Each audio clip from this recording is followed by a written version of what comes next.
up? What up? What up? Welcome back to the Two Goat Show. We're your hosts, Mariah and Steph. Steph, happy Two Goat Thursday. How you doing? What's up? Happy to go. It's happy to be back. Happy for it to be the start of the season. I'm fired up. Woohoo! I can't wait to watch the Cowboys lose. Like we're so back. Yes, finally. Real football today. I was just talking to my wife before we went live and I told her like I really wish both teams could lose, but like I'm just excited to watch football. So yes, back. The 49ers get to play this weekend, like meaningful football. It feels like it's been so long since we watched the 49ers actually play meaningful football because even like let's be honest, towards the end of last season, like those games didn't freaking matter either. Like we knew we weren't going anywhere, So yeah, vibes seem to be up. Listening to the press conferences and everything, it seems like everybody's ready to go. So let's hope that this season is better than last season. Chat, what's up? Happy to go Thursday. Hope everybody is doing great. Rob, appreciate you so much. Throwback, appreciate you as always. Don, what's good, sis? Hope you're doing well. Daniel Barry, what's up? Everybody that's out there, what's good? Please make sure you like, subscribe to both channels. We appreciate you all. Steph, so as I was, looking around, I started to notice like this little trend that seems to like a lot of these so-called talking heads or, whatever the fuck they're called these days, all seem to be doubting the 49ers this season. Now, I don't know if it's just because, like a lot of people seem to hate us for some reason, or it's because the 49ers were ass last year. So, like, that's rolling into their predictions this season. Like, I'm not really sure, like, because, like, when I'm like paying attention to the stuff coming out of training camp and all this, like, there's no reason for me to like doubt, like, yeah, okay, it's a young team. We don't know like a lot about these players, but like, I'm not like looking at this team and thinking like, oh shit, this team's gonna be ass. Like I'm worried, we're gonna be in the bottom of the NFC. Like none of those thoughts ever crossed my mind. Yet when I'm reading like all these things that all these like predictions, it's like these people think we're gonna be ass. Like I'm just not understanding. So let me get your thoughts. Let's go through the NFC West, and then we'll go to the NFC and then the NFL overall. So NFC West, Steph, when you look at obviously these four teams in the NFC West, 49ers, Cardinals, Rams, Seahawks, give me a ranking of how you think that the season's going to turn out for these teams. Well, I mean, if everything goes well for these teams, and not just for the 49ers, right? I think I got to be fair and think like a best case scenario for all these teams. I think they can all be in it. I'd actually put the Seahawks like close to the bottom along with the Cardinals. Although I do think the Cardinals defense is going to be very much improved this year. The only thing that could really hold them back is Kyler Murray, right? Does he show any growth? Is the connection with Marvin Harrison Jr. going to be any better this year? Those are the big questions. But I think every team has a chance. I think if I'm going to start going into like negative town for some of these teams and the reasons why they won't make it, like I think as far as the Rams goes, Stafford, like is his back going to hold up for the full season, right? I think that's a valid enough concern, right? But Stafford also has been known to play through injury. Like even if it seems like impossible, he will still go out there and gut it out any way that he can. But maybe it won't be at 100%, right? I think that can, of course, hinder their passing game, which, could hinder their entire offense. So I think that could be the downfall for the Rams this year. And as far as the 49ers go, like they have a lot of young players. Are all these players going to pan out right away, right? Like they're going to be some growing pains. I think we expect that as much, right? Is Jake Moody going to drop some games for them? That's a question as well. Is health going to be on the right side for them this year? After the training camp that they just had, I think that's a valid concern, although it seems like they're trending in the right direction now. So, I do see the 49ers as a team that is gonna be right in the mix in the NFC West. I think they'll be on the top end of it. But I feel like all of these teams, at least for the last couple years, have kind of all been really close in where they are as far as their records go. At least last year, it seemed that way. That for much of the season, they were kind of around the same record or just one or two behind the others. So that gives me hope, though, that the 49ers can not only be in the mix, but be at the top of the NFC West if all things go well for them. Yeah, last season we were all pretty even, all assish. So, yeah, because the post that I had seen, specifically about the NFC West, I was so shocked because they had the 49ers last, like dead last in the NFC West. And I'm just like, where, how, like what? Very odd. And yeah, like that's my concern. Like, are the Rams going to be having Jimmy G as their fucking quarterback, like 5 games into the season? I hope so. That will be wonderful to see. Like, I will love that for Rams fans, especially after they gave us so much shit about Jimmy G. And then like Arizona, like I just have no like faith whatsoever in Kyler Murray. Like, I just don't think he's great. I don't know. That team is just always very weird. And then the Seahawks, like, I think I honestly think that, like, with all the changes they made, like their biggest thing is like Sammy D is their quarterback. Like, is he going to see ghosts? Is he what? So very interested to see how this NFC West shakes out. But yeah, I was shocked to see that people are putting the 49ers, and this isn't just like fans or just like, content creators. Like, this is NFL talking heads. Like, this is what they do for a living, and they're putting the 49ers dead last in the NFC West. So yeah, very shocked to see that. Then the NFC overall, there was a poll, and the poll had the 49ers 7th best in the NFC overall. Do you think, is that a fair spot, Steph? Where would you have the 49ers? Obviously, I'm not having you go through all the friggin' teams, but do you think that they would be higher, lower? Do you think that's fair? I feel like that's fair for not having seen what this team looks like yet, just kind of a projection. I feel like that's fair. I do think the 49ers, like I said, will be right in the mix. I have them being a wild card team this year. So yeah, I would say 7 is fair for the NFC picture. Yeah, I did feel much better about that one because I'm like, well, okay, but can't have it all. And now the NFL overall rankings had the 49ers 18th. Now, real quick, let me just go through these teams that they had in front of the 49ers, okay? 17th, let's start there. Okay. In front of the 49ers, 17th, the Bears. 16th, the Broncos. 15th, Vikings. 14th, Cardinals. 13th, Texans. 12th, Rams. 11th, Tampa Bay. 10th, Chargers. 9th, Lions. 8th, Bengals. 7th, Washington. 6th, Steelers. 6th, Steelers. 5, Green Bay. 4, Buffalo. 3, Kansas City.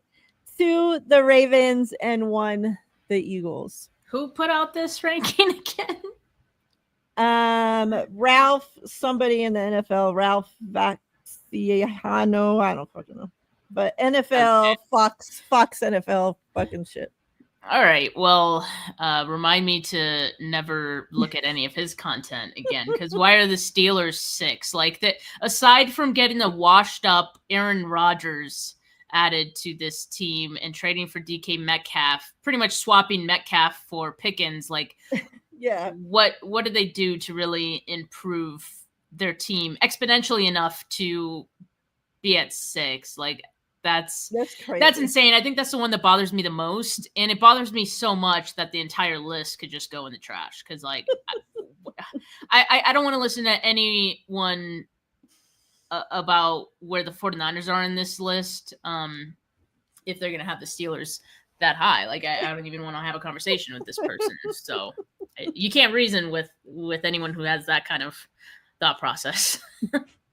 The only one in the NFC West that they had worse than us is the Seahawks, and they had them at 21st.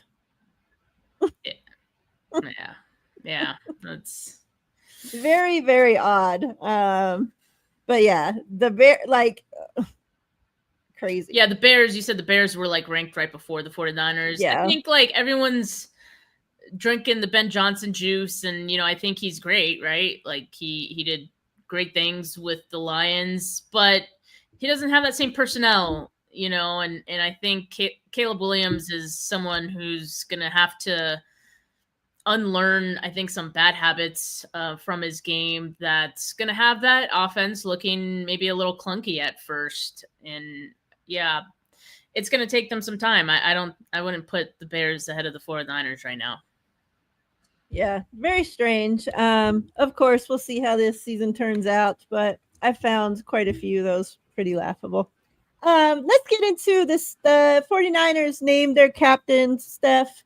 8 captains. We got Fred, Kittle, Trent, Brock, CMC, Nick, Juice, and Diamador Lenore. 7 of them all been captains before. Obviously, Diamador Lenore, the new captain there. Super excited for him. Well deserved. I've been predicting this since last season that Lenore would be a captain this year. You could just tell he was putting in the work. He's like fitting right in line. And that guy has just been so awesome. So glad to see that happen for him. Any surprises here, Steph? Anybody you think that should have gotten a captain spot that didn't? No, I mean, it's pretty much status quo, the same guys that they've had, swapping Debo for Demo.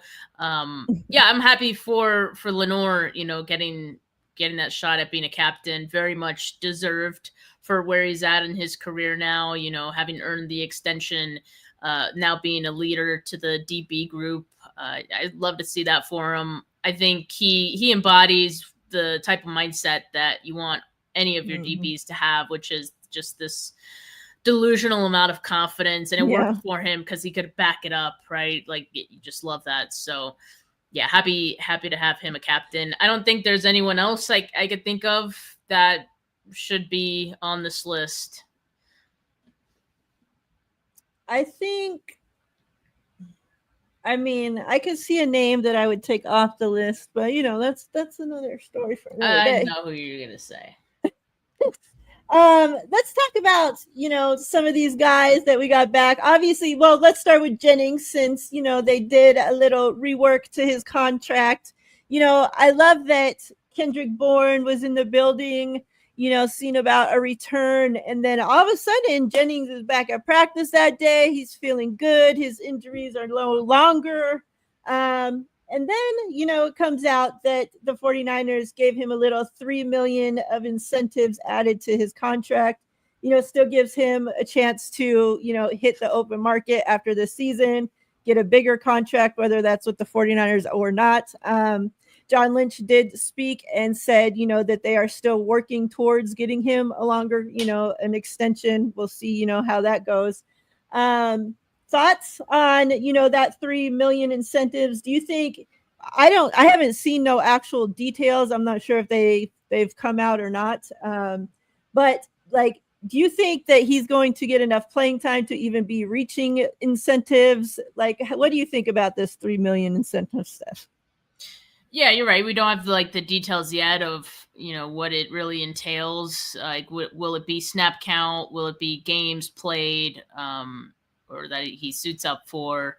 Will it be based on receptions? We don't really know all of that. But I'm happy for him. Like, I do think, it was fair after the season that he had last year for him to, probably try to get as much money as he can out of the situation.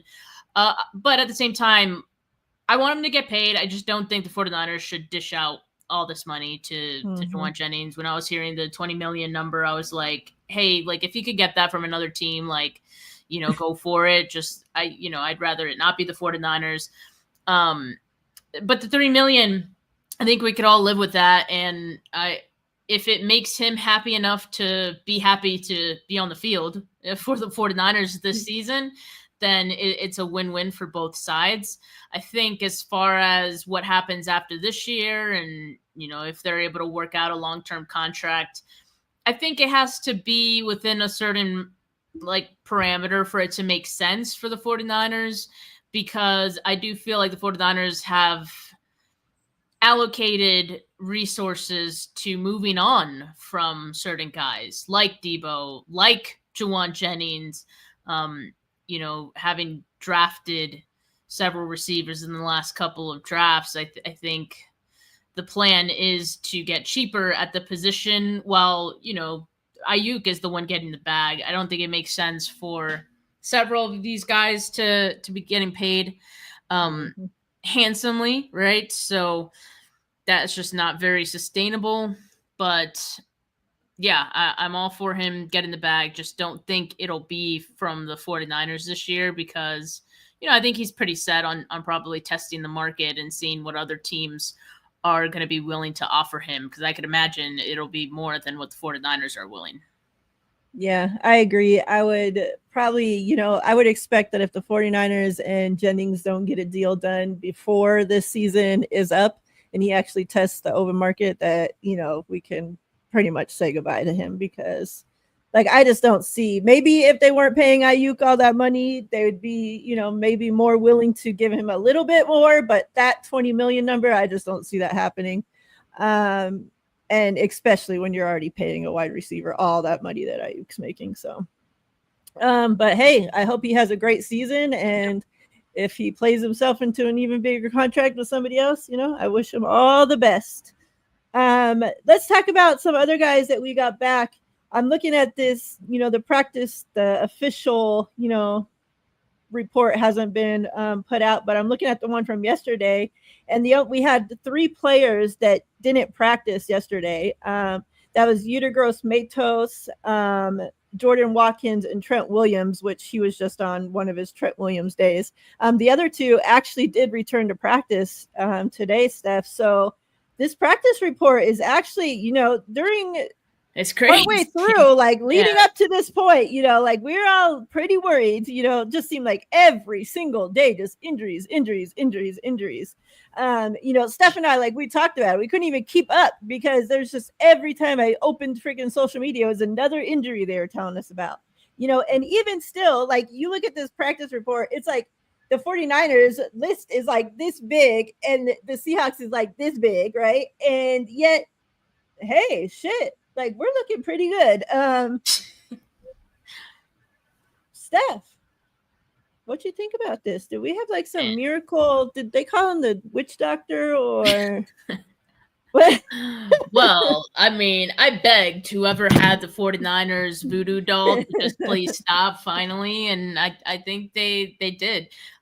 Yeah, no, that's an insane turnaround actually from where we were even just like 2 weeks ago talking about the same topic to everyone's back practicing, like everyone on the 53, and even if you like go to the guys on the practice squad as well, like all those guys healthy practicing, like that's a huge development.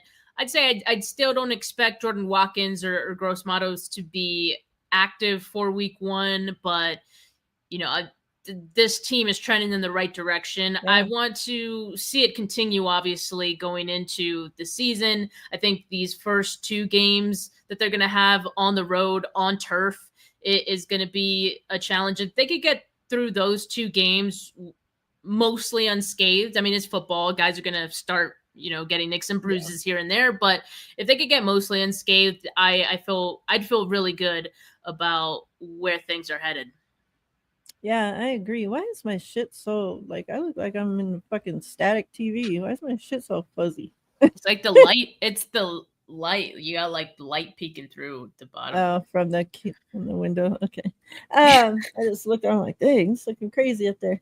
All right, let's get into this week 1 game, Steph. 49ers go to Seattle, somebody obviously we're very familiar with. And now, we got brothers on both coaching staffs, like a lot of familiar guys. We talked, Sammy D over there leading the charge now. What are we expecting to see, Steph, from the 49ers, from the Seahawks in this game? Talk to me. Yeah, I think from the Seahawks side, offensively, I think they're going to look to pound the ball. I think immediately that's probably a good game plan for anyone facing the 49ers the first couple weeks of the season. You kind of just want to see, like, hey, this team was awful against the run last year. Are they still awful? Well, we're going to try and see if we can run against them and see just how much they've improved, if at all. So yeah, I think we're going to see the Seahawks, who already like to run the football anyway, with Kenneth Walker, and I think even Zach Charbonnet will probably be in the mix a little bit more this year. I think that's something that the 49ers will have to prove that they're better at right out the gate. And what I would like to see, of course, is the 49ers stop the run and force Sam Darnold to throw. Then you could start putting pressure on him and, confuse him, see what happens next, right? It could only be good things. On the defensive side for the Seahawks, I think they got a lot of really talented pieces, across the board. And I think Mike McDonald's going to, do the things schematically that he's been known to do, especially like with his time with the Ravens. Different personnel, of course, but I think the scheme is really what has the potential to, maybe confuse Brock. As Throwback says, you probably see some simulated pressures that, the Seahawks are going to run, disguising coverages, things like that. So, yeah, I think the 49ers have to have a plan for that. Hopefully, we see that level of maturity from Brock Purdy to kind of, suss out the situation and what they're doing in their coverages, as well as their pressures, pre versus post snap looks. And hopefully Kyle can adjust to that as well. I mean, against Seattle, like the last few matchups in which they've had a lot of success, like I feel like Kyle has kind of found a player or two that he could sort of pick on in recent memory. It's been their linebacker group with the Seahawks that, has kind of been something that, they can exploit, especially with Kittle. So I do expect that. I think the 49ers are going to try to run the ball as well with Christian McCaffrey back. I think you want to see right out the gate, like what you can get from Ricky Pearsall, and I'm excited to see that as well. But yeah, it'll be interesting. I think the biggest question is, how are the 49ers going to adjust to what the wide receiver room looks like right now? I mean, yes, Jennings expected to play, but I think slightly shorthanded, right? Like, I don't know if he's going to play all of the snaps. So what does that look like? Does that mean more 2 tight end sets? Does that mean, more 2 running backs, in the backfield, or McCaffrey split out wide, right? That would be interesting. So yeah, I guess looking forward to that. That still could be a mixed bag on offense with, different groupings, but I think it'll be a good chess match. I definitely hope we see that 2 running back sets a lot more. It seems like when Kyle was talking about it, I don't know what the deal is with Garendo. Hopefully we get to see him sometime, but I don't know. It seems like he's inching his way right into Kyle's doghouse. I don't know. Kyle just seems weird when he talks about like I don't know. But with having CMC being able to do everything that he can do, and if we actually have a running back in there that Kyle can trust, behind CMC, maybe we actually get to see, more of that double running back sets. Like, I would love to see more of that, especially with our wide receiver situation the way it is, because even though these guys are healthy, like I don't know how confident I still am with this wide receiver group. I'll feel a lot better when BA gets back, obviously, but until then, I guess we'll see how these young guys do. Steph, give me an offensive player of the game and a defensive player of the game. All right, it's Predict perfect. who's gonna be sticking out for us. This is perfect because I did, give a prediction of this earlier in my show. The easy answer is Christian McCaffrey. I don't want to give you an easy answer, so I'm going to go with Ricky Pearsall on offense. I think he's going to get the ball early and often in this game. I think Kittle's like the low-hanging fruit as well, and he's going to be involved. He has good games against Seattle, but I do think the Seahawks are going to make him a focal point of their defense, right? So I think that has a potential to open things up for Ricky Pearsall, still unproven across the league. So I think, defenses just probably won't respect him to the same degree that they do Kittle and Christian McCaffrey right now. So those guys are going to have their own orbit, and it's going to open things up for Pearsall. So I'm going to go with him on offense. And then defensively, I'm going to say Demo because, like, he's always a dog, but, like, for some reason, like, he hates the Seahawks just as much as we do, which I very much appreciate. He was upset even that DK Metcalf got traded away. Like, this is hilarious. And now, he's on Jackson Smith and Jigba's back. So he's going to shut him down, I think, in this game, maybe even pick off Sam Darnold. I'd love to see that. So I'm going to say Demo. I love that. And yeah, I loved hearing him talk about, the matchup.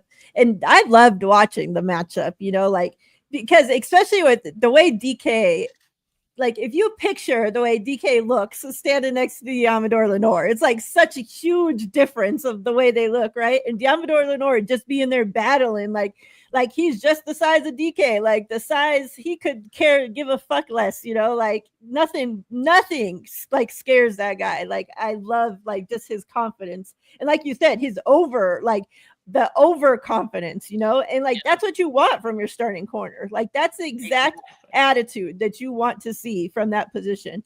So yeah, I love that. I love that, and I always say like he's the 49er that reminds me of us, like the most, like of just like one of us, the way he talks shit, the way he like the things he says, the way he acts, like like he's just like one of the faithful at heart, so yeah, I love that. Can't wait to see those battles.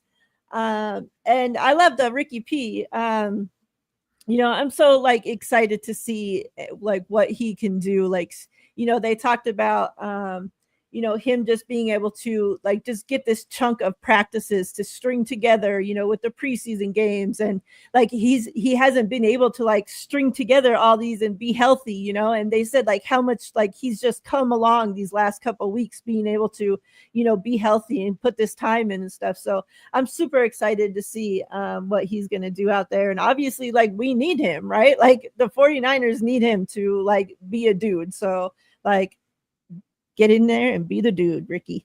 Steph, you know what time it is?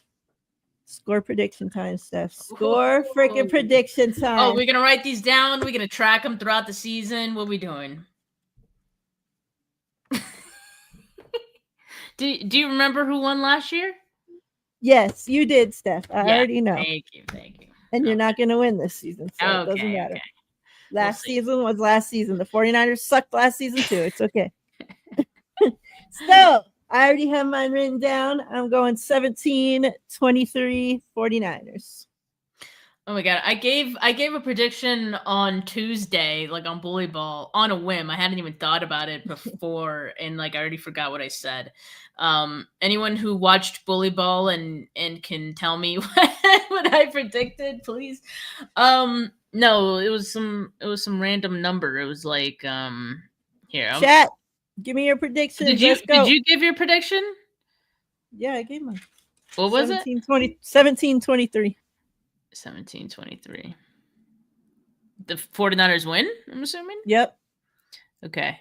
Dang, Foot's taking Seattle. That's crazy. What? Dang.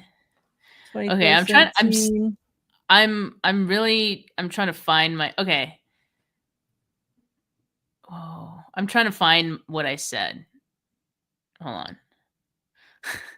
I don't want to deviate from what I said literally 2 days ago because I feel like I'm on to something.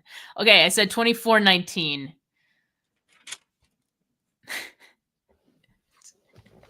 Kind of close 49ers? actually to like some of the scores that we're getting here, like 24-17.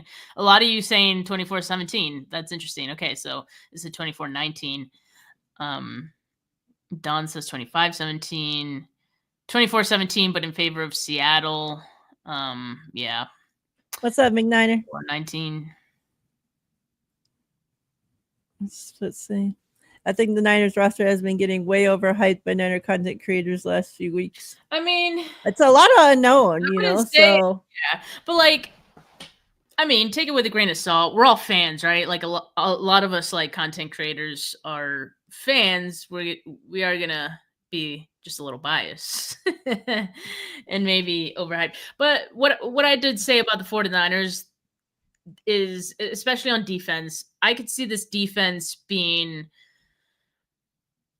better than I thought it was going to be right away. Like, because I thought that this defense was going to really struggle, like, to start the season, and they might. Like, I think there's going to be some moments, some plays where we're like, oh, in second half of the season, like they make that play, and so I think there's going to be some mistakes. You'll see rookies who like make a rookie mistake, and you're just like, ah. But having seen what I saw in camp, and then also in the early parts of the preseason, players that actually mattered playing in there, I feel like they're going to be better. Like, based on what Robert Saleh is going to be doing, they have a much higher floor than they did last year. So, and the offense, I'm not too worried about. Like, if they have the guys, like, yes, you could say you're worried about the wide receivers. I say, okay, use Christian McCaffrey, Kittle, and Pearsall. You have guys. You have guys to combat the issues at a wide receiver. And you still have Kyle Shanahan. So I don't make excuses for this offense if they're healthy, and they're healthy. So that's my reason for, I don't want to say I'm overhyping them. Like, I think it's fair to think they could be better than they were last year, especially on defense, because it's hard to be any worse than they were last year. Shit, I'm expecting us to be better than last year on the defense because our coach, the defensive coordinator, is way better than that old fucking hippie that we had last year. Hippie. Oh, man. Like, holy shit.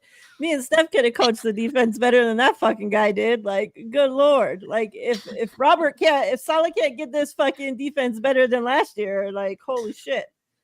Even with, I don't care, they're all toddlers out there. Like, good Lord. Like, that guy was terrible. Oh my God. Like, fucking terrible, man. Let's talk about this that Throwback had said. All right, now let's get into Kyle Shanahan being ranked as the best offensive play caller according to his peers. I know Steph talked about this with Ponte and Larry. So yeah, the peers of Kyle Shanahan says he's the best offensive play caller. Now, I think it was Foot had put in, or maybe it was somebody else, but had said they would rather the best overall head coach and not just some guy that can call plays great. Your thoughts on this? Do you think do you think it's great, or I mean, him? What are your thoughts? Him getting ranked at the top, I think, says a lot, and it should hold weight to everyone because it's coming from the people who have to game plan against him, and we do know that Kyle Shanahan does have some certain defensive coordinators that he does struggle with, certain schemes, and I would say even for some of those guys, they would respect Kyle Shanahan as well. So yeah, I mean, I think it's fitting where he's at as a play caller. I would say he's the best, and supported by now all these defensive coordinators who or defensive play callers who have to say similar. And I would even agree with what they say is his shortcoming, which is the protections and that being able to be exploited at times, right? I think that's the one thing from a coaching standpoint, and there's not really so much the play calling, but from a coaching standpoint, or just in general, he's very stubborn, right? So I think if he shows an ability to, give Brock Purdy the freedom at any point to maybe set his own protections, to make adjustments at the line, I think that would take him to the next level of where he's at, as a play caller and as a head coach. Yeah. But until then, obviously that's like the one Achilles heel that he's going to have. And no coincidence that, these offensive play callers noting the same thing. And I think so until that kind of changes, you're going to continue to see like good defensive coordinators with good schemes and good personnel, being able to have an upper hand in the battles there. Yeah. And yeah, I agree. Like, I think he's a great play caller, obviously, but that's my number one thing against him is that stubbornness, like his willingness to, like, if you see that something keeps beating you or something keeps freaking happening, like, it's like he just wants to keep going. Well, this is how I do it, so I'm going to keep going out there and fucking doing it this way. It's like change, grow, like, like you said, let your quarterback change shit. Like, grow as the game's growing. Don't just keep going out there and doing the same thing that you and your dad did fucking 30 years ago because that's what worked. And like, we're never going to grow and change. And, it's just like, fuck, like you're going to keep losing Super Bowls if you're never going to fucking change the shit that cost you the fucking Super Bowls in the first place. It's just like that's the shit that drives me fucking nuts about him. Like, yeah, he's a great play caller. And, there's probably 99% of the other head coaches I wouldn't trade him in for, but it's like, he has to grow and expand, just like anybody, just like the players, just like, in any freaking line of work that you have in your life, anything, in relationships, like, it doesn't matter. Like, you have to be willing to grow and change as the things around you change. And like, up until this point, like, have we seen a lot of that from him? I don't think so. So that would be my one, biggest knock against Kyle. Yeah, I think every year, I think you kind of see a little more trust in his quarterback, in Brock Purdy, right? I think that has helped a little bit, but every year it's just like a little peeling back the onion just a little bit further. So I'm just curious, like, how far can it go as far as how much he'll trust Brock Purdy? Mm-hmm. Will he get to a point where he feels comfortable and they have a comfortable enough relationship and communication with each other that Brock Purdy could take that on at some point, take the training wheels off, so we'll see. I think I won't be surprised if there's another layer this season, whether it is the protection thing or something else that, we do kind of see Brock and his relationship with Shanahan and what he's allowed to do, little flourish a little bit this year. Yeah. Last thing before we get out of here, Foot brings up that there's a real chance of real rain is going up by the day for this matchup, Steph. I'm saying 45%, but literally like all of next week in Seattle is supposed to rain. 45%.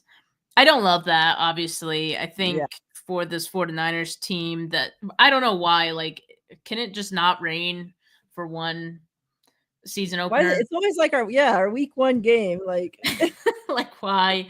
I think next year's game should be either at home or in a dome. Yeah. To eliminate that risk. Yeah, I mean, obviously if it rains, we're talking about a whole different ball game and one that would more than likely benefit Seattle over the 49ers. I think that would be fair to say. Yeah. I'm definitely looking at the game a whole lot different if it rains, because for whatever reason, Brock and the rain did not get along. The Turns rain into a and pumpkin. yeah, like I don't know what the deal is, but and not even just Brock, like it's like half the team fucking forgets how to play because they get a little rain on them. Like it's very strange. Like, you know, we can see all these other teams like play in rain, snow, hail, fucking tornadoes, like just fine. And the 49ers get a little fucking bit of rain and it's like they can't play. Like I don't know, but yeah, but that's definitely a big factor going into this game. Hopefully, we can get through it with not too much rain. Steph, what else you got going on?